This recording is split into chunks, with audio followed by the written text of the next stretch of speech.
Hello, everyone. This is Mike from Dimensional Walking. So, I've done a few, actually, I did a part one and a part two, a 50-second short on UFOs in Canada. And they turned out to be extremely popular. I had a tremendous amount of comments and people liking the brief. It's only 50 seconds, so you can't say too much in that, about UFOs in Canada. A lot of people from Canada actually commented, and I thought it was really great. So, so I decided today to go ahead and try to compile maybe the top 10. And again, this is my estimate. These are kind of the top 10 most popular. But I liked about these top 10 most popular UFO sightings is what I was going to say, is that these are most, except for one, I believe, were multi-witness sightings, okay? I always give more credibility to those type of sightings than I do a single person or even two people. But anyways, most of these are multi-witness sightings. And so I want to kind of go through them today. And for you people up in Canada, you may know some of these locations that I'm going to mention. And maybe some of you know some extra detail. And I'm not going to be able to go into super a lot of detail here. I'm just going to kind of give you the name, the location, a little bit of a summary of what happened. Okay, so here we go. Number one, and these are not in any particular order, okay? It just happens to be what I came across as I was doing my research on this. Gander, Newfoundland, in 1951, a group of Royal Canadian Air Force personnel saw a bright object hovering over the town of Gander. The object was described as being the size of a car, emitting bright light, and remained in the air for several minutes before it disappeared. Okay? Number two, Shag Lake, Northwest Territories, 1960. Okay? A prospector named Stan Mahalik saw a large dish-shaped object land near his cabin. He approached the object and saw the door open. A bright light came out of the door, and Mahalik felt a tingling sensation in his body. He then lost consciousness. When he woke up, the object was gone. Now, the comment I'm going to make on this one is Stan was abducted. He definitely was abducted. He, whatever they did to him, he forgot the abduction experience they did, and I'm sure he was. So, anyways, good for Stan. I hope he enjoyed it. But anyways, let's go to number three. Number three is Falcon Lake, Manitoba, 1967. And this is a really interesting one because I didn't really know of this one, although it sounds kind of familiar. But the Benny and Barney Hill event. And I guess I thought the one that I remembered was back in New England. But anyways, this one was in Falcon Lake, Manitoba. And so Betty and Barney Hill were driving home from a vacation. They saw this bright light in the sky. So the object that they saw followed their car for several minutes before stopping. The Hills got out of their car to take a better look, and they saw a door open up in the object. A creature with big eyes and small head emerged from the door. Sort of, I guess, the typical gray. The creature stared at the Hills for a few minutes before the object took off and disappeared.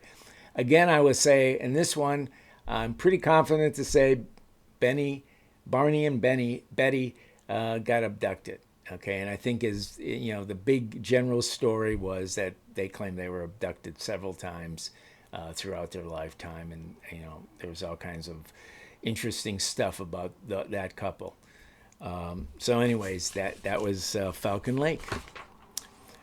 Next, number four, Shag Harbor, Nova Scotia. A group of people saw a large oval-shaped object land in the water near the town of Shag Harbor. The object was described as being the size of a football field. Huge. Almost sounds like what I used to call the motherships. It maintained in the water for several minutes before taking off and disappearing. If I remember some of the detail, this was I think there was, Jesus, I think over 50 or 40 or 50 people that actually saw this. Right on the, I guess it was kind of like a beach area or something. But anyways, it was quite a multi-witness sighting. Okay. Number 5, Prince George, British Columbia. A group of people again saw a bright object in the sky that appeared to be on fire. The object fell to the ground and crashed into the forest. The next day, a group of Royal Canadian Air Force personnel investigated the crash site, but they said they found no evidence of a UFO. Who's to really know, right? Okay, because we know that there's been tons of crashes around the world. At least I do, and I think it's becoming more apparent day by day. So, number 6, southern Manitoba. By the way, one in British Columbia was 1967. 1969.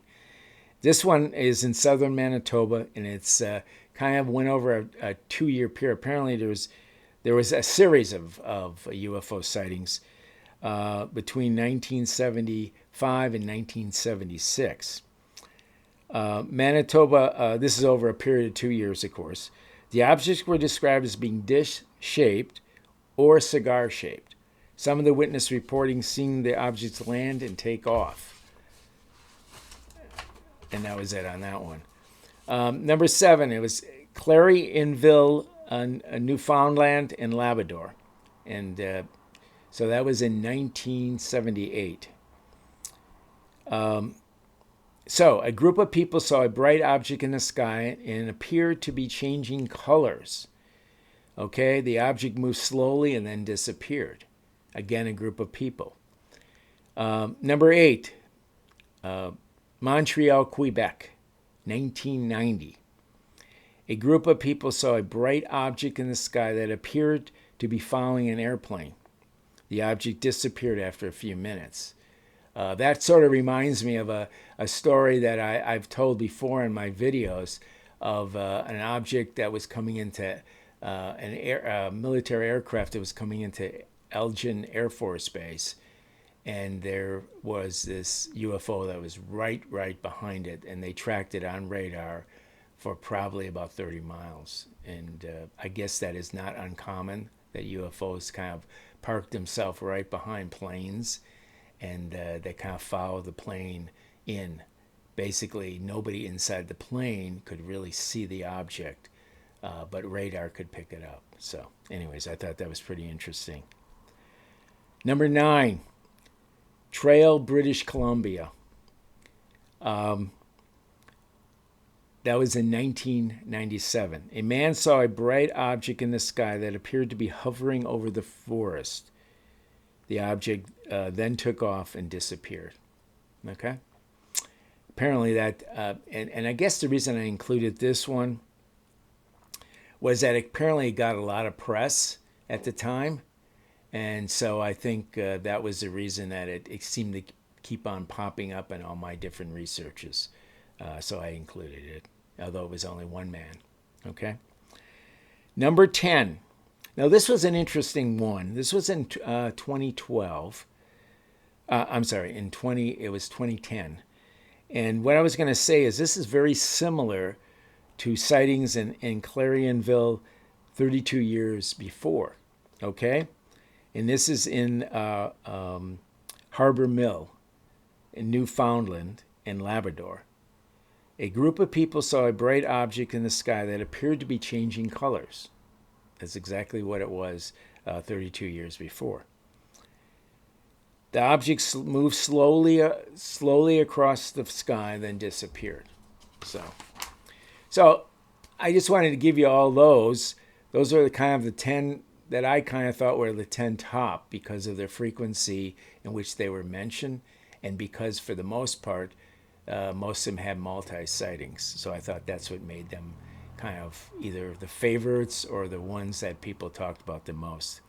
But there's many different sightings in Canada. Even though people have to realize Canada, population-wise, is much smaller than the United States. So you would expect, because you have more people on the ground, you would have more sightings, and which is true. which is very true. But Canada has, I think, disproportionately amount of sightings compared to the United States. Anyways, and some of the other things is the Canadian government has over the years done some really extensive investigations of these things. Their Air Force, the mounted police have jumped in and really tried to analyze what's going on here. And I think for the most part, maybe a little bit better than we do here in the United States. So anyways, with that said, I hope you enjoy. All you people from Canada, hi. If you want to add, subtract, or divide from what I've said, please do it. Thank you very much. Bye-bye.